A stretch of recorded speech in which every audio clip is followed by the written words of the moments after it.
មុខម្ហូបនេះហៅថាអណ្ដាតជ្រូកឆ្ងោរទឹកជ្រលក់តៅហ៊ូមុនដំបូងខ្ញុំត្រូវចាប់ដើមដាំទឹកសិនបងប្អូនហើយទឹកដែលខ្ញុំដាំហ្នឹងខ្ញុំមានគល់ស្លឹកគ្រៃហើយនិងស្លឹកក្រូចសើចដាក់បងប្អូនព្រោះអីអាហ្នឹងយើងកាត់ជាស្អាតខ្លះបងប្អូនបន្ទាប់មកខ្ញុំក៏យកអំបិលដាក់បន្តិចបងប្អូនដើម្បីឲ្យសាច់មានរសជាតិបងប្អូន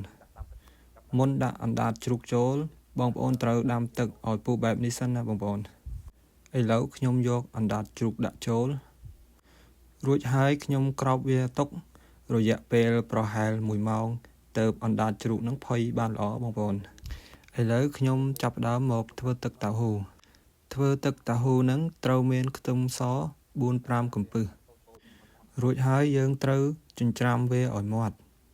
ឥឡូវខ្ទឹមសខ្ញុំបានចិញ្ច្រាំវាល្អិតតូចរួចហើយខ្ញុំទុកវាមួយដុល្លារសិនបងប្អូនបន្ទាប់មកទៀតខ្ញុំក៏ចាប់ផ្ដើមយកតៅហ៊ូយកមកដាក់ក្នុងចានខ្ញុំក៏ដាក់តៅហ៊ូ 2-3 ស្លាបព្រារួចហើយខ្ញុំយកស្លាបព្រាចង្កត់តៅហ៊ូឲ្យវាម៉ត់ឥឡូវតៅហ៊ូរបស់ខ្ញុំ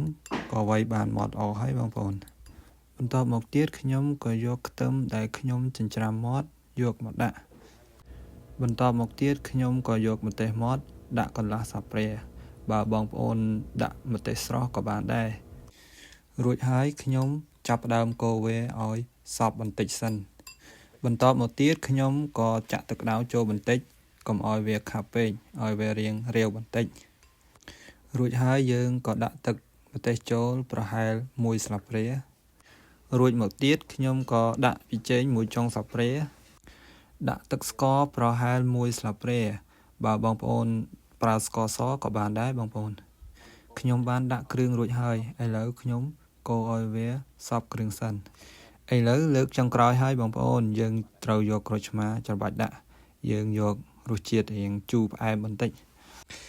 ឥឡូវទឹកតៅហ៊ូរបស់ខ្ញុំបានធ្វើរួចរាល់ហើយបងប្អូន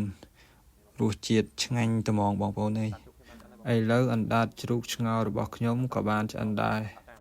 ឥឡូវនេះមុខម្ហូបរបស់ខ្ញុំរួចរាល់ហើយបងប្អូនបើនិយាយរសជាតិវិញឆ្ងាញ់តែម្ដងបងប្អូនអាចសាកធ្វើតាមបានវីដេអូខ្ញុំមានតែប៉ុណ្្នឹងទេបងប្អូនជម្រាបលាបាយបាយ